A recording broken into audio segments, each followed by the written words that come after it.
Hello everyone, कैसे हैं आप सभी लोग। होप सारे लोग बढ़िया और शानदार होंगे। चलिए, हम लोग बात कर रहे थे about the dissolution of the partnership form. ठीक है, तो आज की ये वीडियो एंट्रीज के ऊपर हमारी आखिरी वीडियो होगी बच्चे।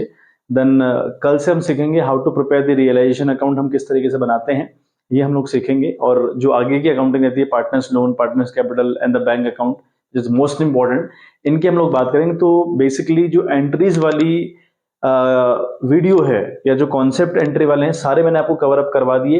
और आज की वीडियो में हम आखिरी एक बात और करेंगे। ठीक है, हालांकि कुछ नया नहीं है, कुछ स्पेशल नहीं है, सारी वही बातें हैं जो हम ऑलरेडी कर चुके हैं, बट फिर भी एक क्वेश्चन मुझे लगा कि थोड़ा सा इंपॉर्टेंट हो जाता है, तो मैं आपके सामने उसको लेके आया। ठीक है, तो चलिए आज की वीडियो में स्टार्ट करें। क्वेश्चन आप अपने बोर्ड पर देखें, क्वेश्चन लिखा हुआ है आपके लिए। तो अच्छी क्वेश्चन हमारे पास है। ठीक है, pass the journal entries for the following in transaction on the dissolution of the firm of P and Q after assets other than cash and outside liabilities have been transferred to the realization account. Stock पहला हमारा है stock of rupees 2 lakh. P took over 50% of stock at a discount of 10%. Remaining stock was sold at a profit of 25% on cost. First transaction हमारा है। Second transaction हमारा है debtor of rupees 2 lakh 25,000. Provision for doubtful debts हैं 25,000 रुपया। Rupees 20,000 of the book debts proved bad. C वाली बात करता है कि land and building book value है 12,50,000 रुपए, sold for 15 lakh through a broker who charge 2% commission. D वाला है मशीनरी की बुक वैल्यू है 6 लाख रुपए, was handed over to a creditor at a discount of 10%। बात करें ई वाले की, तो इन्वेस्टमेंट की बुक वैल्यू है 60,000 रुपए, release at 125%। Goodwill of 75,000 and prepaid fire insurance of rupees 10,000 है। जी वाला बात है trade creditor of rupees 1,60,000। Half of the trade creditors accepted plant and machinery at an agreed valuation of rupees 54 and cash in full settlement of their claim after allowing a discount of 16,000। Remaining trade creditors were paid 90% in final settlement. ठीक है बात बच्चे, तो इस तरीके से हमारा question है। अगर हम बात करें फर्स्ट वाले टॉपिक की, तो लिखा है कि रियलाइजेशन अकाउंट में सारी एसेट्स अदर देन कैश और liabilities what ever it is सब ट्रांसफर कर दिया गया है। ठीक है, जब हम एंट्रीज करते हैं ना बच्चे, तो एक लॉन्ग एंट्री वाला क्वेश्चन हम तब करेंगे जब हम साथ साथ रियलाइजेशन अकाउंट भी सीखेंगे, तो उस टॉपिक में हम देखेंगे। ठीक है, हालांकि मैंने आपको बेसिक सारा बताया हुआ है कि पहला काम रहता है कि आपको अपनी जितनी भी एसेट्स हैं, जितनी भी आपकी लाइबिलिटीज हैं, कुछ एसेट्स हैं जो ट्रांसफर नहीं होती हैं, लाइकवाइज कुछ लाइबिलिटीज हैं जो ट्रांसफर नहीं होती हैं, उनके अलावा सारी की सारी एसेट्स, सारी की सारी लाइबिलिटीज आपको ट्रांसफर करनी है into the account, that is realization account. Clear है वाली बात? ठीक है, तो यही बात क्वेश्चन कह रहा है कि मैंने इतना आपको करके दिया हुआ है। ठीक है, क्वेश्चन कह रहा है कि इतना ऑलरेडी वहां पर होके रखा हुआ है। ठीक है बच्चे, तो अब हमारे लिए जो मशीनरी, स्टॉक, डेटर, क्रेडिटर, ये जितने भी नाम है ना बच्चे, ये नहीं है, ये सब हमारे लिए कन्वर्ट हो चुके हैं into one name, that is realization. ये याद रखनी है आपने बात। ठीक है, चलिए, कहता है पहला जो ट्रांजेक्शन है वो स्टॉक है आपका 2 लाख रुपए का। ठीक हो गया। P took 50% of stock at a discount of 10%। अच्छा, 2 लाख का 50% कितना हुआ बच्चे? 1 लाख रुपए। अगर हम 2 लाख की बात करें ना, 2 लाख का 50% कितना होता है? 2 लाख का 50% मतलब आधी की बात कर रहा है, तो हमारा 50% हो बच्चे 1 लाख रुपए। ठीक है, ये बात 1 लाख रुपए की हो रही है। तो जो 1 लाख का स्टॉक है वो कौन ले चुका है? वो पी ले चुका है। कैसे? 10% डिस्काउंट पर। अब 10% डिस्काउंट मतलब 1 लाख की हो गई वैल्यू हाफ, इसका 10% निकालो तो 10,000 रुपए आएगा। तो 1 लाख से 10,000 रुपए आप लेस कर लो, 90,000 में इसको ले लिया किसने? पी ने। समझे?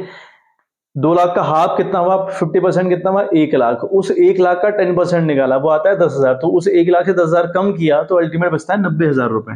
तो 90,000 में पी ने इसको ले लिया। एक तो ये बात कही है इसने, और फिर आगे कहता है कि and the remaining was sold at a profit of 25%। अब रिमेनिंग कितना? 2 लाख का स्टॉक था, आधा किसने ले लिया? पी ने। अब कितना बचा? 1 लाख। तो वही 1 लाख आपका रिमेनिंग है।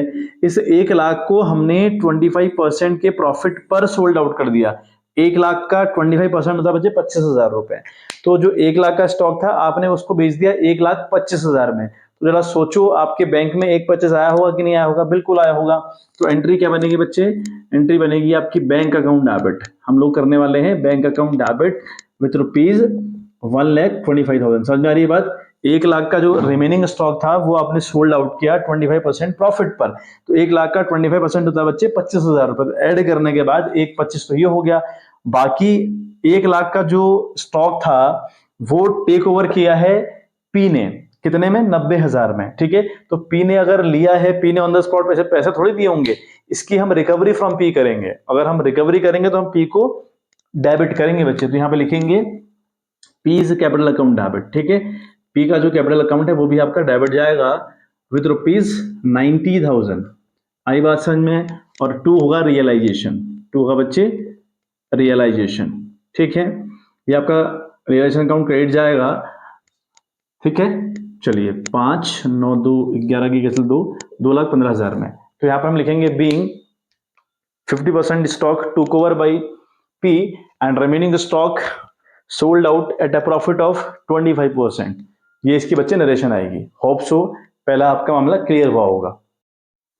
तो देखो बच्चों, अगला देखो आप लोग, डेटर हमारे पास है 2,25,000 रुपए के, जिसमें पीबीडी हमारा है 25,000 रुपया, यानी प्रोविजन फॉर डाउटफुल डेट्स करके रखा हुआ है 25,000 रुपए। क्लियर है बात? चलिए आगे लिखा है कि 20,000 के जो डेटर्स हैं प्रूव्ड बेड। अब एक बात इससे पहले हमको ध्यान में रखनी है और हमें याद होनी चाहिए कि जितनी भी एसेट्स हम ट्रांसफर करते हैं इनटू द रियलाइजेशन अकाउंट, जितनी भी एसेट्स अदर देन कैश और गुडविल, मैं गुडविल की बात तो बिल्कुल नहीं कर रहा, गुडविल को भी हम ट्रांसफर करते हैं। हालांकि कुछ एसेट्स हैं जिनको हम ट्रांसफर नहीं करते, उनकी तो हम बात ही नहीं कर रहे, बट हम जिनको ट्रांसफर करते हैं उन एसेट्स को बेचने का जिक्र क्वेश्चन ने किया हो या ना किया हो, आपने वो बेचनी होती है। लाइकवाइज जितनी भी एसेट्स आपने ट्रांसफर करनी है इनटू द रियलाइजेशन अकाउंट, उनकी पेमेंट आप कंफर्म तौर पे करोगे। ठीक है, बट हाँ ये ट्रीटमेंट गुडविल के साथ एप्लीकेबल नहीं होता। गुडविल ट्रांसफर तो होती है लेकिन बेचोगे सिर्फ तब जब आपसे क्वेश्चन कहेगा। ठीक है, हमने रियलाइजेशन अकाउंट में 4 काम करने होते हैं ना। पहला हमने ट्रांसफर करनी होती है सारी की सारी एसेट्स, सारी की सारी लाइबिलिटीज, फिर एसेट्स बेचनी होती हैं, लाइबिलिटी की पेमेंट करनी होती है। 4 काम तो आपको मैंने स्टार्टिंग में बताया था कि 4 काम रहते हैं। अब यहाँ क्वेश्चन ने इस डेटर को बेचा या नहीं बेचा ऐसा कुछ नहीं कहा है हमसे। ठीक है, लेकिन ट्रांसफर तो करी है ना। ऊपर क्वेश्चन कह रहा है ना कि सारी की सारी एसेट ट्रांसफर कर दी गई हैं। अब अगर ट्रांसफर करी है तो ये बेची भी गई होगी। हालांकि बेचने की बात क्वेश्चन नहीं कही, बट हमको एक कॉन्सेप्ट याद है, वो ये है कि भाई जितनी भी एसेट्स ट्रांसफर होती हैं गुडविल के सिवाय वो बेची जाती है, क्वेश्चन कहे ना कहे। ठीक है, चलिए डेटर हैं तो 25 के पीपीडी हमने बनाया हुआ है, लेकिन 20 के प्रूव हो गए बेड, नहीं आएंगे। तो 2 25 आने थे डेटर से, आए कि अगर 20 बेड हो गए तो मतलब 20,000 नहीं आया तो कितना आया? 2,05,000 रुपया। 2,05,000 आया है तो एंट्री आप करेंगे बैंक अकाउंट डेबिट 2,05,000, क्योंकि 2,05,000 रुपया आया है। तो करेंगे realization credit with ₹2,05,000। Hope so मामला क्लियर होगा। चलिए अगला पॉइंट देखें, बहुत इंपॉर्टेंट पॉइंट है। लैंड एंड बिल्डिंग हमारी है 12,50,000 रुपए की। ठीक है, सोल्ड कितने में करी? 15 लाख में हमने सोल्ड आउट करी, बेची है थ्रू अ ब्रोकर, एक ब्रोकर दलाल के थ्रू हमने बेची है एट 2% कमीशन। तो 12,50,000 की थी वो, और कितने की थी? भाड़ में गया। कितने की बिकी? 15 लाख की बिकी। 15 लाख में भी 2% कमीशन ब्रोकर को भी दिया होगा, ब्रोकर ने भी तो अपना कमीशन काटा होगा। तो 15 लाख का 2% होता है बच्चे 30,000 रुपया। आप निकाल के देख लीजिएगा, 15 लाख का 2% हुआ 30,000 रुपए। तो 30,000 रुपए तो वो अपने पास रख लेगा ब्रोकर। तो हमारे पास अल्टीमेटली कितना आएगा? 15 लाख में सामान बिका, 30,000 रख दिया ब्रोकर ने, तो हमारे पास आया 14,70,000 रुपया। आया नहीं आया? तो उसकी एंट्री हम देखें तो उसकी एंट्री होगी बच्चे बैंक अकाउंट डेबिट। ठीक है, उसकी एंट्री हम लोग करने वाले हैं bank account debit with ₹14,70,000। Clear है बात? टू करेंगे रियलाइजेशन, टू हम करेंगे बच्चे realization account, that is of ₹14,70,000। तो बीइंग बिल्डिंग शोल्ड, हम इस तरीके से इसकी नरेशन लिखें।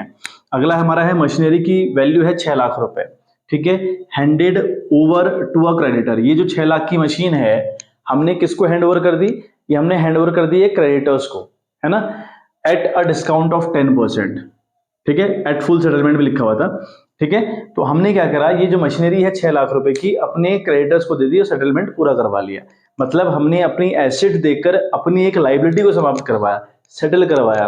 तो इस केस में जब हम किसी एसेट्स को देकर किसी लाइबिलिटी का भुगतान करें, किसी लाइबिलिटी को सेटल आउट करें, उसकी एंट्री हम लोग नहीं करते। तो यहाँ पर आप 4th वाले केस में क्या लिखेंगे बच्चे? एग्जाम में भी आपको लिखना होगा, दैट इज नो एंट्री। अब इसकी नो एंट्री लिखेंगे, एंट्री नहीं कर रहे आप, ठीक है, बट आपको लिखना पड़ता है बच्चे, ठीक है। चलिए अब हमारा जो अगला क्वेश्चन है वो ये है कि भाई इन्वेस्टमेंट हमारे हैं 60,000 रुपए के, ठीक है। इन्वेस्टमेंट हमारा है 60,000 रुपए का और वो रिलीज होता है एट 125%, ठीक है। अब देखो एट 125% का मतलब क्या हुआ भाई, जो 60,000 का सामान है वो बिकता है एट 125%। क्या मतलब हुआ भाई, 60,000 इसकी 100% की वैल्यू है, ठीक है। तो वो अपनी वैल्यू से 25% ज्यादा का बिकता है, ये हुआ 125। भाई हर किसी की वैल्यू 100% है ना। अगर ये मार्कर 20 रुपए का है ना तो 20 रुपए is the 100% of the value of this marker. लेकिन उससे ऊपर आप कितना पे कर रहे हो, 125% पर अगर आप बेचोगे, है ना, तो उसका ये मतलब हुआ कि 25% ऊपर बेचा आपने। मतलब क्या हुआ, 60,000 का वो इन्वेस्टमेंट था, आपने बेच दिया 125% पर। इस तरीके से निकालोगे आप, ठीक है। इस तरीके से बच्चे ये निकलेगा आपका 75,000। करके देख लीजिएगा आप, ये आएगा आपका 75,000। तो 75,000 में आपने ये बेचा है, बेचा है तो आपके पास बैंक में कैश आया होगा, आया होगा नहीं आया होगा। तो बैंक अकाउंट आप डेबिट करेंगे विद ₹75,000, ठीक है। और टू टू क्या गया हमारे पास से, इन्वेस्टमेंट गया। लेकिन इन्वेस्टमेंट तो इन्वेस्टमेंट है ही नहीं हमारे लिए। ऊपर मशीन गई तो मशीन है ही नहीं हमारे लिए। उधर हमारे लैंड एंड बिल्डिंग थी, वो तो है ही नहीं हमारे लिए। डेटर हमारे डेटर है ही नहीं। तो इन सबका एक ही नाम है, वो है रियलाइजेशन, ठीक है। तो टू लिखेंगे आप रियलाइजेशन। आ रही बात समझ में। तो being investment sold at 25% profit, या लिखें एट 125%, ऐसा भी लिख सकते हैं, नो प्रॉब्लम। आई बात समझ बच्चे। तो ये इसको करने का तरीका होगा। नेक्स्ट देखें आप लोग। तो नेक्स्ट हमारे पास है कि गुडविल की वैल्यू है 75,000, प्रीपेड इंश्योरेंस है 10,000। अभी बिके या नहीं बिके, ऐसा कुछ कहा नहीं है ना क्वेश्चन ने, कहा है नहीं। मैंने आपसे एक बात अभी बोली थोड़ी देर पहले कि जितनी भी एसेट्स हमारे ट्रांसफर हुआ करती हैं इनटू द रियलाइजेशन अकाउंट, वो सारी की सारी बिकती हैं, चाहे क्वेश्चन कहे ना कहे, आपने बेचनी होती हैं। जिस बुक वैल्यू पर वो ट्रांसफर हुई है उसी पर आप बेच दो, अगर क्वेश्चन साइलेंट है अबाउट दैट। लेकिन गुडविल के केस में ऐसा नहीं होता। गुडविल ट्रांसफर तो होती है, ये ट्रांसफर तो होती है, लेकिन बिकेगी तब जब क्वेश्चन कहेगा, नहीं कहेगा नहीं बिकेगी। तो गुडविल की तो एंट्री होगी नहीं इस केस में, क्योंकि ट्रांसफर तो ऑलरेडी कर दी है। लेकिन बेचने की बात क्वेश्चन ने कही नहीं है तो हम नहीं बेचेंगे। ऐसे ही प्रीपेड इंश्योरेंस, ये प्रीपेड इंश्योरेंस यहां ट्रांसफर तो होगा, यानी प्रीपेड कोई भी चीज हो ट्रांसफर तो होगी, लेकिन अगर क्वेश्चन ने बेचने की बात नहीं की है तो नहीं बिकेगा, ठीक है। तो इस केस में छठी वाली अगर हम बात करें तो you have to write down no entry. Clear है बात। चलिए, तो गुडविल हो या कोई सॉफ्टवेयर हो, प्रीपेड कुछ भी हो, इंश्योरेंस हो या कोई और आइटम हो, अगर बेचने की बात नहीं गई होगी तो आप नहीं बेचोगे, ठीक है बात। चलिए अगला बहुत इंपॉर्टेंट मजेदार पॉइंट है, इसको सुनिएगा। बहुत अच्छा मैं इसको कहूंगा ट्रांजेक्शन, बहुत शानदार वाला ट्रांजेक्शन है। कहता है कि क्रेडिटर आपके पास है 1,60,000 के, बहुत इंपॉर्टेंट, 1,60,000 के आपके क्रेडिटर्स हैं, ठीक है। कहता है कि half the creditors, half the creditor मतलब कि कितने की बात कर रहा है, ये बात कर रहा है 80,000 के क्रेडिटर जो हैं उनकी बात कर रहा है, ठीक है। हाफ द क्रेडिटर मतलब 1,60 का 80 होगा ना हाफ। अच्छा, एक्सेप्टेड प्लांट एंड मशीनरी, इन लोगों ने प्लांट एंड मशीनरी एक्सेप्ट करी at an agreed valuation of 54,000, यानी 54,000 का प्लांट एंड मशीनरी इन्होंने एग्री कर लिया, ठीक है। And cash in full settlement of their claim after allowing a discount of 16,000। देखो कितनी इंपॉर्टेंट लाइन है, सुनिएगा। 80,000 के हाफ ऑफ द क्रेडिटर्स हो गए। अच्छा, कहता है कि जो ये हाफ क्रेडिटर्स है ना, इनने क्या किया, इनने एक्सेप्ट करी एक plant and machinery, plant and machinery इन लोगों ने एक्सेप्ट करी, ठीक है। कितने की, 54,000 रुपए की। 54,000 की मशीनरी, तो मतलब 54,000 के क्रेडिटर और 54,000 की मशीनरी, वो तो कट गई। बाकी इन्होंने हमको कैश दिया, जितने की भी मशीन, भाई ये कितने के हैं, 80 के हैं 80 के। तो 80 के क्रेडिटर को हमने क्या करा, 54,000 की एक पकड़ा दी प्लांट एंड मशीनरी। तो इतना मामला तो सेटल हो गया, ठीक है। Accepted plant and machinery at an agreed valuation of 54,000। तो 80,000 में से 54,000 वाला मामला मशीन देकर या प्लांट एंड मशीनरी देकर खत्म कर दिया गया, जिसकी तो एंट्री हम करेंगे नहीं। क्योंकि यहाँ बताया भाई, अगर हम किसी एसेट से किसी लाइबिलिटी का पैचअप करवाएं, सेटलमेंट करवाएं, खत्म करवाएं, एंट्री नहीं करते। अच्छा, फिर कह रहा है and cash in full settlement eight there claim after having a discount of 16,000। देखो 80 की मशीन, 80 के क्रेडिटर्स थे, हाफ 80 के थे, इनको हमने 54,000 की एक मशीन पकड़ा दी, तो जिसकी एंट्री हम लोग करेंगे नहीं। अब कितने बचते हैं, 6 और यहाँ रहा 7 में, तो 26 के बचे। अब क्रेडिटर बचे 26 के, वो हाफ वाली बात कर रहा है, हाफ क्रेडिटर है 80 के, उसमें से 80 वालों को हमने 54 की मशीन पकड़ा दी जिसकी एंट्री हम नहीं करेंगे। अब बचता है 26, हाफ की बात हो रही है, हालांकि और बचे हैं 80 के, उनकी बात नहीं कर रहे हम, फिलहाल हाफ की बात करें, 26,000 के बच्चे हैं। ये कैसे सेटल करवाए? And in full settlement figure of their claim after allowing a discount of 16,000। यहां भी डिस्काउंट दिया गया 16,000 रुपए का, 16 का डिस्काउंट मिला तो अल्टीमेटली 10,000 रुपये पे हुआ। इसका ये मतलब हो गया 10,000 तो ये पे किया हमने। समझ में आ रही बात? हमने इस पूरे ट्रांजेक्शन में, इस पूरी घटना में सिर्फ और सिर्फ 10,000 रुपये पे किया है। आ रही बात समझ? आगे लिखता है remaining creditors were paid at 90% in full settlement. अब जो रिमेनिंग क्रेडिटर है, रिमेनिंग क्रेडिटर कितने के? 80 के, और 80 वालों को कितना परसेंट हमने पेमेंट किया? 90% ही पेमेंट किया। 80,000 का 90% होता है 72,000 रुपये। वो निकलेगा आपका इस तरीके से 80,000 है ना इंटू 90/100, तो ये निकलेगा बच्चे 72,000 रुपए।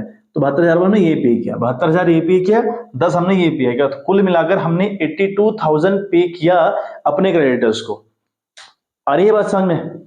बहुत इंपॉर्टेंट ट्रांजेक्शन है ये। हमने 82,000 रुपये पे किया अपने क्रेडिटर्स को। अब हमारे लिए क्रेडिटर तो क्रेडिटर है ही नहीं, वो हमारे लिए क्या होता है? वो हमारे लिए होते हैं रियलाइजेशन।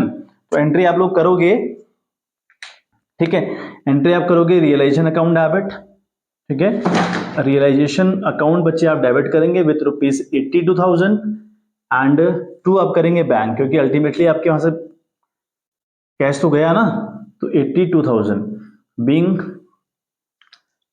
लाइबिलिटीज सेटल कहो या बीइंग क्रेडिटर्स सेटल्ड बोल लो, ठीक है। तो बच्चे इस तरीके से इसकी एंट्रीज होंगी। बहुत इंपॉर्टेंट क्वेश्चन मैं इसको कहूंगा, काफी इंटरेस्टिंग पॉइंट है असल में, और जो आखिरी वाला पॉइंट था ना, बहुत जबरदस्त पॉइंट था बच्चे, ठीक है। चलिए, तो कल से हम लोग स्टार्ट करेंगे how to prepare the realization account. कल फॉर्मेट के ऊपर बात कर देंगे, सारी बेसिक बातें उसके ऊपर करेंगे। एंट्री मैंने आपको ऑलमोस्ट सारी करवा दी है, कुछ क्वेश्चन बिल्कुल बचे होंगे, उनके प्रैक्टिस करिए। बाकी मैंने कोई कॉन्सेप्ट नहीं छोड़ा, ऐसा कोई कॉन्सेप्ट नहीं छोड़ा कि जो अब आपको नहीं आना चाहिए। आपको सारी एंट्री करनी आनी चाहिए, वो प्रैक्टिस का खेल है, प्रैक्टिस आप लोगों को करनी पड़ेगी। चलिए, तो बच्चे आज के लिए इतना ही, मिलते हैं आपसे in next video. Bye bye, have a good day.